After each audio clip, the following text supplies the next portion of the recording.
अस्सलामु अलैकुम वरहमतुल्लाहि वबरकातुहू।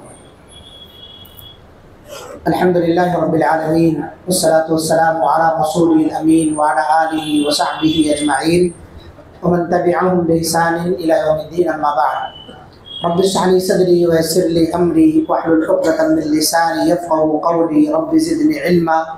अल्लाहुम्मा अन्फ़अना बिमा अल्लमतना व अल्लिमना मा यनफ़अुना व ज़िदना इल्मन व अमलन, आमीन या रब्बल आलमीन।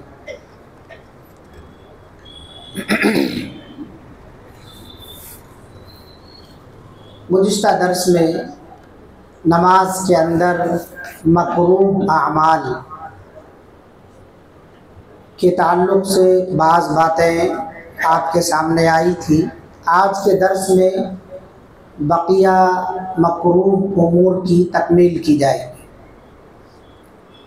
तो नमाज में जो मकरूह यानी ऐसा काम जिसे अगर नमाज की हालत में आप छोड़ दें तो सवाब मिले, जिसकी तरगीब छोड़ने की शरीयत ने दी है, उसको अगर आपने छोड़ दिया तो आपके सवाब में इजाफ़ा होगा।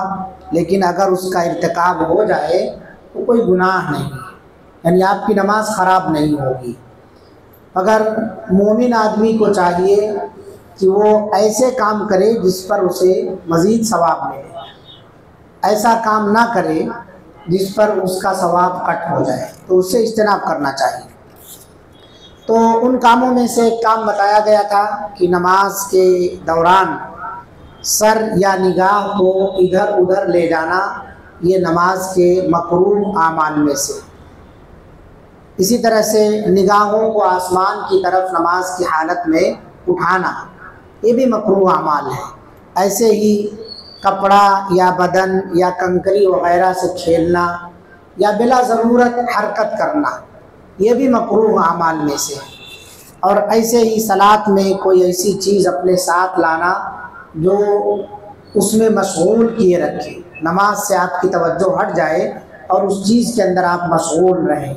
छोटा बच्चा हो या कोई और चीज़ हो, या आप ऐसी जगह नमाज पढ़ रहे हो जहाँ मशगूल करने वाली चीज़ हो, जैसे पर्दा वगैरह सामने है जिसकी धारियाँ आपको नमाज में डिस्टर्ब कर रही हैं।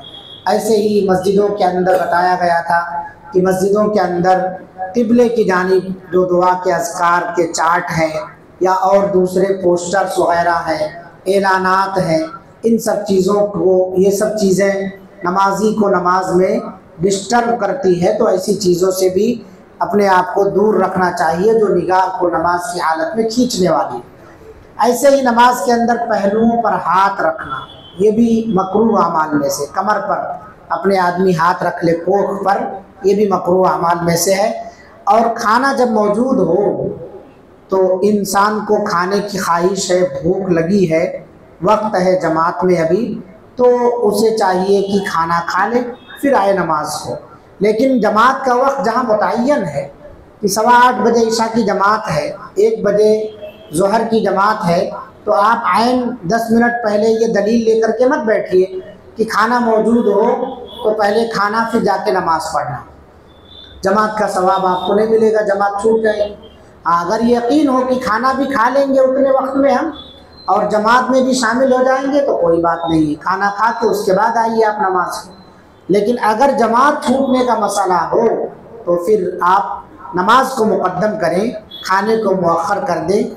10 मिनट के अंदर कोई मर नहीं जाएगा भूख से, तो इसका ख्याल रखना चाहिए। आज की बातें जो हैं बकिया जो रह गई थी मकरूह अमाल में से बातें वो आज के दर्स में मुकम्मल की जाएंगी। उनमें से एक चीज़ है नींद के गलबा की हालत में सलात के लिए खड़े होना। इंसान को नींद आ रही हो तो ऐसी हालत में उसे चाहिए कि पहले नींद पूरी कर ले, उसके बाद नमाज के लिए खड़ा हो। सेम वैसे ही मसला है ये, जैसे भूख लगी है, खाना हाजिर है और नमाज का वक्त हो रहा है, तो ऐन नमाज के वक्त में या नमाज के करीब वक्त में नहीं सोना चाहिए, क्योंकि शैतान आपको नमाज से गाफिल कर देगा। इसलिए ऐसे वक्त में आप सोइए कि जो उसमें कुछ ज़्यादा वक्त हो और आपकी नींद भी कुछ पूरी हो जाए और नमाज भी आपकी ना छूटने पाए। तो जब नींद का गलबा हो तो इंसान को अपनी नींद पूरी कर लेनी चाहिए। और ये ख़ास तौर से तहज्जुद वगैरह के वक्त की बात है, फ़र्ज़ नमाज़ों के लिए आपको उठना ही है।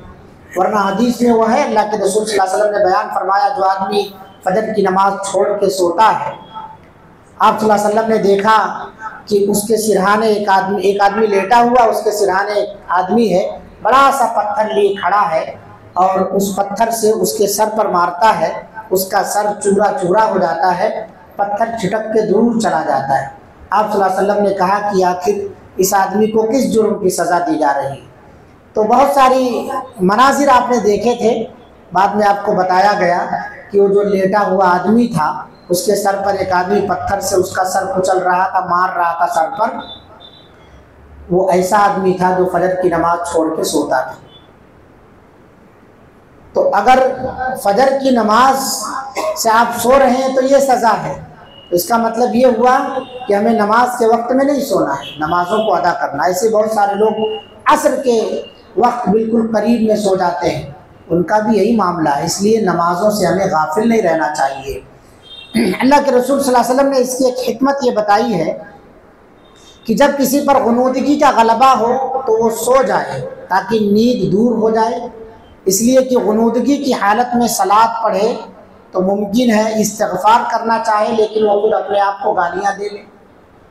इस वजह से अल्लाह के रसूल सल्लल्लाहु अलैहि वसल्लम ने मना फरमाया, नींद ज़रूरत है आपको, नींद पूरी कीजिए, उसके बाद आप फिर नमाज़ पढ़िए, यानी नफिल नमाज है। इसी तरह से मकरूह आमाल में से एक अमल ये है कि अपने दाएं या सामने नमाज की हालत में थूकना। आप दौरान सलात में बसा औकात कभी कभार बलगम, थूक वगैरह निकल जाता है मुँह से, या नमाज पढ़ रहे हैं, क़िरात कर रहे हैं, कभी मच्छर आ गया मुँह में, कुछ और चीज़ें आ सकती हैं इस तरह से। तो अपने दाएं तरफ और सामने की जानिब, चूँकि क़िबला रहता है, इस वजह से नहीं थूकना चाहिए।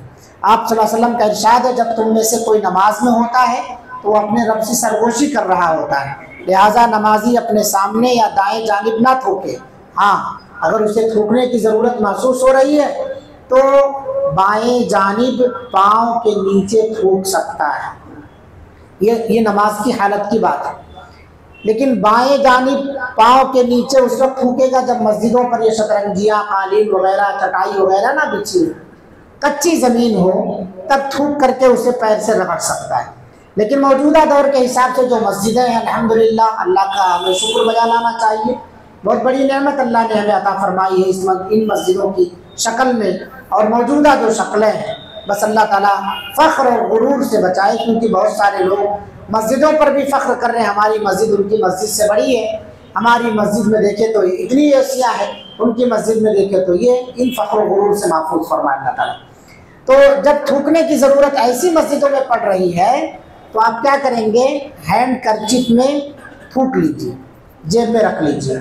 नहीं कुछ है तो अपने शर्ट का दामन या कुर्ते का कोना वगैरह पकड़ के थूक करके ऐसा मोड़ करके रख दीजिए, बाद में आप धुल लीजिए, क्योंकि ये थूक नापाक नहीं है, थूक पाक है, थूक पाक है आपका। तो अगर ज़रूरत पड़ रही है तो आप अपने कपड़े के कोने पर थूक करके ऐसा रख लें। मस्जिद पर थूकेंगे, बाजू वाला आप पर थूकेगा नमाज के बाद, तो उससे महफूज रहिए, अपने आप को महफूज रखिए। अगर मस्जिद कच्ची है तो वहाँ पर यह मसला है कि बाएं जानिब। अच्छा, क्या नमाज के बाहर भी हम दाहिने तरफ नहीं थूक सकते? अदब सिखाया यही गया है कि अपने दाएं तरफ थूकने से हमें बचना चाहिए। नमाज की हालत में किबले की तरफ थूकने से, क्योंकि वो मोहतरम जगह है, इसलिए कुछ खाने की चीज़ें हैं, कभी कभी इंसान ज़बान से निकाल करके करता रहता है, तो वो भी नहीं करना चाहिए किबले की तरफ। आप उसे ले लें और फिर अपने जेब में रख लीजिए, कपड़े का कोना पकड़िए, ज़बान पर पोंछ करके अपने कोने को ऐसा रगड़ लीजिए। हैंड करचीफ है, टिश्यू पेपर है, बहुत सारे वसाइल हैं अल्हम्दुलिल्लाह। ये मैं बार बार ये जुमला कहता हूँ, हमारे असलाफ ने भी यही बात कही है कि इस्लाम इंसानों की तबीयत के हिसाब से हुक्म देता है, ऐसा हुक्म नहीं जिस पर आप अमल ना कर सकें। तो ये भी मकरूह अमल है कि नमाज के अंदर आप अपने दाएं या सामने थूकें। इसी तरह से एक मकरूह अमल ये भी है कि अपने कपड़े और बाल को समेटना। नमाज की हालत में बहुत सारे लोगों की आदत होती है बार बार बाल में हाथ ले जा करके उसको झाड़ते रहते हैं। और इसी तरह से कपड़ा अगर नया पहन लिया, ख़ास तौर से काटन का कुर्ता माड़ी उड़ी लगा करके, तो उसको पीछे दामन फेंकते रहते हैं कहीं उसमें शिकन ना आ जाए। बड़े नज़ाकत के साथ रुकू और सजदे में जाते हैं कि कपड़े में किसी किस्म का फोल्ड ना हो जाए। नमाज फोल्ड हो जाए वो चलेगा, लेकिन कपड़े में शिकन ना आए, नमाज पर शिकन आ जाए। उसकी फ़िक्र है हमको, लेकिन उसकी फ़िक्र नहीं है जिसकी फ़िक्र करनी चाहिए। अल्लाह के रसूल सल्लल्लाहु अलैहि वसल्लम ने फरमाया, जब तुम में से कोई नमाज में होता है तो अपने रब से उमिरतु अन अस्जुदा अला सबअति आज़मिन वला अकुफ़्फ़ क़ौमन वला शअरन, मुझे हुक्म दिया गया है कि मैं 7 अज़ा पर सजदा करूं और दौरान नमाज अपने बाल और कपड़े को ना समेटूं। एक हदीस में है कि कपड़े भी सजदा करते हैं। इसी तरह से नमाज की हालत में बहुत सारे लोग जब वुज़ू बना के आते हैं तो आस्तीन मोड़े रहते हैं। ऐसा ये आस्तीन भी नहीं मोड़ना है, हमें पहलवानी नहीं करने आ रहे हैं। आप अपने रब के सामने हाजिर हो रहे हैं, तवाज़ो खाकसारी के साथ हाजिर होना है। आस्तीन को गिरा देना चाहिए, ये कपड़े हमारे फोल्ड नहीं रहना चाहिए। इसी तरह बहुत सारे लोग वुज़ू बनाने से पहले ही शैतान को सजदा करते हैं, पैंट ऊपर फोल्ड करते हैं, बाद में अपने रब को सजदा करने के लिए आते हैं। तो ये पैंट नमाज की हालत में ऊपर फोल्ड नहीं करना है, सब कटवाना है, टखने से ऊपर रहना चाहिए। वो फोल्ड करने से आप गुनाह से बच नहीं जाएंगे। ये हीला इख्तियार कर रहे हैं हम लोग, इससे बचना चाहिए हमें। तो नमाज के अंदर हमारे पैजामे, पैंट, ये सब लटके हुए रहना, कुर्ता जो सजदे की हालत में हम पीछे फेंकते हैं, उससे भी बचना चाहिए। ये अबस काम है, बेकार काम है नमाज के अंदर, इससे अपने आप को बचाना चाहिए। इसी तरह से एक अमल ये है कि सलाम फेरते वक्त हाथों से इशारा करना, ये मकरूह अमल है।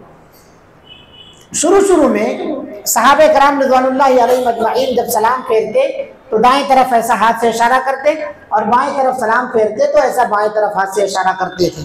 तो अल्लाह के रसूल सल्लल्लाहु अलैहि वसल्लम ने जब देखा तो मना फरमाया और कहा, तुम अपने हाथों से इस तरह इशारा करते हो जैसे शरीर घोड़ों की दुमें हिलती है। तुम्हें यही काफ़ी है कि अपने रानों पर हाथ रखे हुए दाएं और बाएं मुंह मोड़कर अस्सलाम वालेकुम रहमतुल्लाह, अस्सलाम वालेकुम रहमतुल्लाह हो, हाथ तुम्हारा रान पर ही रहना चाहिए। बहुत सारे लोग दूसरे सलाम में हाथ हटा लेते हैं। मुकम्मल जब तक आपका दोनों सलाम ना हो जाए तब तक रान पर से हाथ नहीं हटाना है और ना हाथों से इशारा करना है सलाम करते हुए। ये हदीस अल्लाह के रसूल सल्लल्लाहु अलैहि वसल्लम ने हाथ उठाने से मना फरमाया। हमारे बहुत सारे भाई उसको वहाँ लेके गए कि अल्लाह के रसूल ने रफ़ुल यदैन करने से मना कर दिया है। तो ये हदीस यहाँ की है।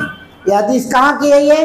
ये हदीस आप सल्लल्लाहु अलैहि वसल्लम ने जो बयान फरमाया अस्सलाम वालेकुम रहमतुल्लाह, अस्सलाम वालेकुम रहमतुल्लाह, तो ये सुनन अबू दाऊद की रवायत, इसमें आप सल्लल्लाहु अलैहि वसल्लम ने मना फरमाया। यहाँ हाथ नहीं उठाना है हमें। रफ़ुल यदैन तो साबित है 4 जगहों पर नमाज के अंदर। तो ये हदीस हमारे जहन में रहना। जो मना किया वो कहाँ की है?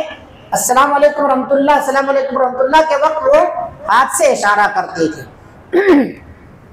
ऐसे ही एक मकरूह अमल दौरान सलात जमाई लेना। नबी सल्लल्लाहु अलैहि वसल्लम ने फरमाया तफ़ाउब मिनश शैतान, जमाई का आना शैतान की तरफ से। फ़इज़ा तफ़ाअब अहदुकुम, जब तुम में से किसी को जमाई आए, फ़ल्यक़दिम मस्तताअ, तो उसे ताकत भर रोकने की कोशिश करनी चाहिए। कैसे रोकेगा इंसान? रोकने का तरीका ये है कि या तो आप दस्ती वगैरह रखे हैं तो मुंह पर रख लें या हाथ रख लें। कुछ नहीं कर सकते हैं तो दोनों दांतों को आपस में मिला करके नाक से हवा पास कीजिए। ये भी एक रोकना है, कंट्रोल करिए। मुंह खोल के हा हा हा मत कीजिए, क्योंकि अल्लाह के रसूल ने फरमाया मिनश शैतान, ये शैतान की तरफ से है। और शैतान क्या करता है? जब जगह पा लेगा तो नमाज में सुस्ती लाएगा। एक बार जमाई आ गई आपको, बार बार फिर लाएगा। और ये गौर कीजिए, नमाज के अंदर ज्यादा लोगों को जमाइयाँ आती, क्योंकि शैतान जब एक मरतबा मौका पा जाता है तो फिर बार बार जमाई लेकर के आता है। और कुछ लोग तो सजदे में सो भी जाते हैं, ऐसा भी है, इतना सुस्त कर देता है वो। तो इससे इज्तनाब करना ये मकरूह अमल में से। तिरमिज़ी की रिवायत में दौरान सलात यानी नमाज की हालत में अगर तुम्हें जमाई आए तो रोको उसे। रोकने वाली जो बात है नमाज के अंदर की है, नमाज से बाहर भी यही अदब हमें सिखाया गया है। और इसी तरह से मकरूह अमाल में से एक अमल ये है सदल करना और नमाज के अंदर मुंह ढांपना। अबू हुरैरा रज़ियल्लाहु अन्हु की रिवायत है, नबी सल्लल्लाहु अलैहि वसल्लम ने नमाज में सदल करने और मुंह ढांपने से मना फरमाया। नमाज के अंदर मुंह पर मास्क या इसी तरह से फेस फीस औरतों के लिए नहीं होना चाहिए। दौरान सलात औरत की हथेली और उसका चेहरा खुला हुआ रहना चाहिए। मर्दों के लिए भी है कि उनका चेहरा खुला हुआ रहना चाहिए, चेहरा नहीं ढकना चाहिए नमाज की हालत में। तो इससे मना फरमाया नबी सल्लल्लाहु अलैहि वसल्लम ने। सदल किसको कहते हैं? सदल ये कि आदमी अपने सारे बदन पर कपड़ा लपेट ले, हत्ता कि उसका हाथ भी कपड़े के अंदर ही रहे। जैसे ठंडियों के मौसम में बहुत सारे लोग चादर या शाल वगैरह जब ओढ़ते हैं तो सर्दी से बचने के लिए हाथ पूरा अंदर कर लेते हैं और ऊपर से अपने आप को ओढ़ लेते हैं। इस सूरत में अगर कोई हादसा पेश आ गया, नमाज की हालत में सांप निकल गया या कोई जहरीला जानवर, मूजी जानवर सामने आ गया, तो जल्दी आपका हाथ निकलेगा नहीं। इसलिए मना किया गया कि हाथ बाहर रहना चाहिए आपका, अंदर ऐसा अपने आप को मत लपेट लो चादर के अंदर कि हाथ निकले ही ना जल्दी से। तो इससे मना किया गया, ये भी मकरूह अमल है। और इसी सदल की एक दूसरी सूरत यह है कि आदमी कपड़े का दरमियानी हिस्सा सर पर रख के उसके दोनों किनारों को दाएं बाएं लटकता छोड़ दे और कंधे पर ना डाले।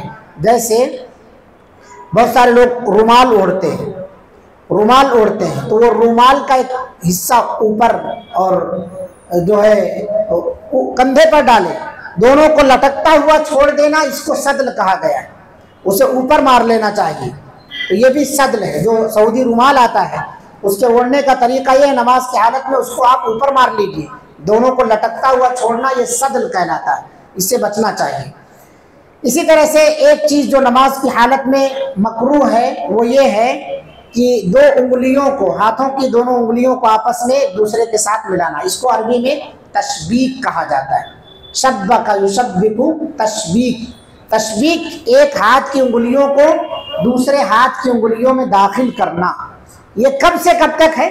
अल्लाह के रसूल सल्लल्लाहु अलैहि वसल्लम ने बयान फरमाया, जब तुम में से कोई वुजू करे तो अच्छी तरह वुजू करे, और वुजू करके फिर मस्जिद का इरादा कर रहा है अगर वो शख्स, तो घर से निकलने से लेकर के नमाज से फारिग होने तक आपस में उंगलियां ना मिलाए। बहुत सारे लोग वुजू करके आते हैं, मस्जिद में बैठ जाते हैं, सुन्नत उन्नत पढ़ के जिक्र में मशगूल हो जाते हैं, तो ऐसा करके बैठते हैं, ऐसा आपस में दोनों उंगलियां ऐसा मिला करके बैठते हैं, ये मना है। मस्जिद के आदाब में से भी है, और नमाज के लिए जब आप आ रहे हैं तो भी इस तरह से उंगलियां नहीं मिलाएंगे। उसकी वजह क्या है? आपने फरमाया क्योंकि वो आदमी नमाज में है, नमाज के दौरान में भी नहीं मिलाना है, और जब आप घर से मस्जिद में आ गए हैं, जब तक नमाज अदा ना कर ले तब तक उंगलियों को आपस में तशबीक नहीं देना, मिलाना नहीं है मस्जिद के अंदर जब आप बैठे हुए हो। और एक वजह यह भी बताई गई कि ये बेकार काम है, अबस। और एक वजह यह भी बताई गई कि ये शैतान की तरफ से शैतानी अमल है। बहुत सारी वजूहात जिक्र है, तो हमें बस ये याद रखना चाहिए कि जब तक नमाज पढ़ नहीं लिए हैं तब तक इस अमल से इज्तनाब करना चाहिए। नमाज के इंतज़ार में है आप, तो आप ऐसा अमल ना करें। घर से बावजू होकर निकलें, रास्ते में भी ऐसा नहीं करें, मस्जिद पहुंच जाएं तो भी ऐसा ना करें, यहाँ तक कि आप नमाज से फारिग ना हो जाएं। ऐसे ही एक अमल ये है, सजदे में कलाइयाँ ज़मीन पर बिछा लेना।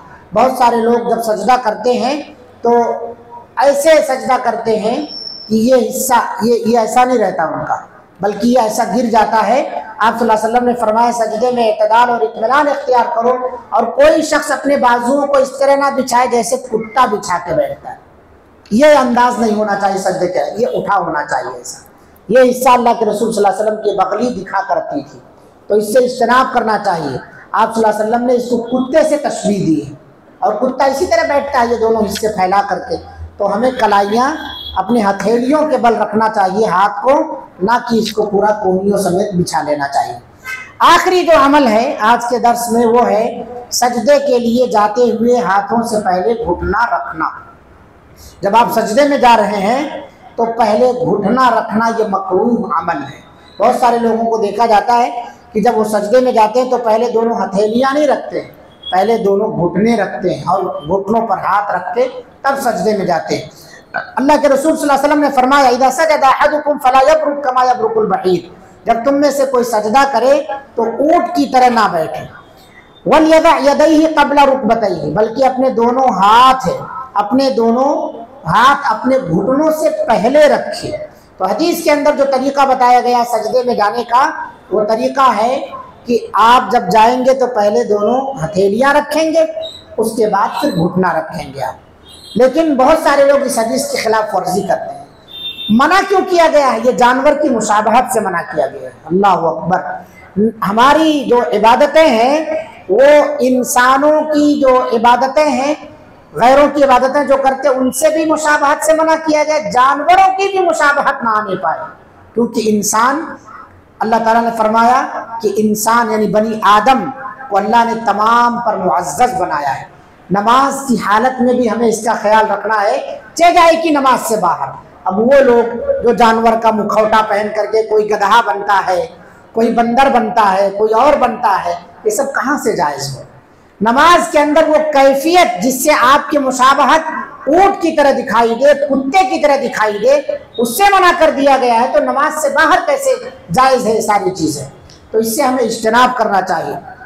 यहाँ पर जो बात है ऊंट के बैठक की तरह से जो मना किया, क्यों मना किया गया? क्योंकि ऊंट का घुटना उसके अगले दोनों पैर में है। ऊंट का जो घुटना होता है उसके अगले दोनों पैर में है, और इंसान का घुटना उसके पैर में पिछले है। तो इंसान का जो मामला है, जब वो हाथ रखता है, इंसान का जो मामला है, हाथ जब रखता है तो वो ऐसे रखे जैसे ऊंट बाद में अपने दोनों पिछले दोनों घुटने रखता है, तो वो पिछला दोनों उसका हाथ माना गया, और अगला दोनों जो है वो मोड़ के रखता है, वो घुटना, तो उसकी मुशाबहत से मना किया गया। तो ये आमाल हैं जो नमाज के अंदर हमें नहीं करना चाहिए, इसे मकरूह आमाल कहा जाता है। आज के दर्स में जो बातें आई हैं वो है नींद के गलबे की हालत में हमें नमाज के लिए नहीं खड़ा होना चाहिए, मकरूह अमल है। अपने दाएं या सामने नमाज के दौरान नहीं थूकना चाहिए। इसी तरह नमाज की हालत में अपने बाल और कपड़े नहीं समेटना चाहिए, क्योंकि ये बाल भी ये कपड़े भी सजदा करते हैं हमारे साथ साथ। ऐसे ही दौरान सलात जमाई लेना, ये शैतान का काम है, इससे बचना। सदल करना यानी किसी चादर में अपने आप को ऐसा लपेट के रखना कि दोनों हाथ अंदर बंध जाए, जल्दी निकलने ना पाए, और ऐसे ही मुंह ढांपना नमाज की हालत में ये मना। तशबीक, एक हाथ की उंगली को दूसरे हाथ की उंगली में डाल करके नमाज पढ़ना, ये भी मकरूह अमल है। सजदे में कलाइयाँ मुकम्मल तौर से ज़मीन पर बिछा लेना कुत्ते की मुशाबहत की तरह से, इससे भी बचना है। और ऐसे ही सजदे के लिए जाते हुए हाथों से पहले घुटना रखना, ये भी मकरूह अमल है। हमें हाथ रखना चाहिए और हम घुटना रखते हैं, जो हदीस के खिलाफ है। अल्लाह से दुआ है अल्लाह ताला ये बातें जो हम सुन रहे हैं उस पर हमें अमल की तौफीक अता फरमाए। हमारे अंदर अगर इस किस्म की कोई गलती पाई जाती है तो उसके इस्लाह की तौफीक अता फरमाए, नहीं तो हमारे भाइयों के अंदर जो गलतियाँ हम देखें तो इन हदीसों की रोशनी में, इन दुरूस की रोशनी में उनकी इस्लाह करें। अल्लाह रब्बुल आलमीन हम सब के नेक अमाल को कबूल फरमाए। रब्बुल आलमीन हम सब को अपनी इस्लाह की तौफीक अता फरमाए। आमीन। व आखिरु दअवाना अल्हम्दुलिल्लाहि रब्बिल आलमीन। वस्सलामु अलैकुम व रहमतुल्लाहि व बरकातुहू। जज़ाकुमुल्लाहु अहसनल जज़ा। सुब्हानकल्लाहुम्मा व बिहम्दिका अशहदु अन ला इलाहा इल्ला अंता अस्तगफिरुका व अतूबु इलैक।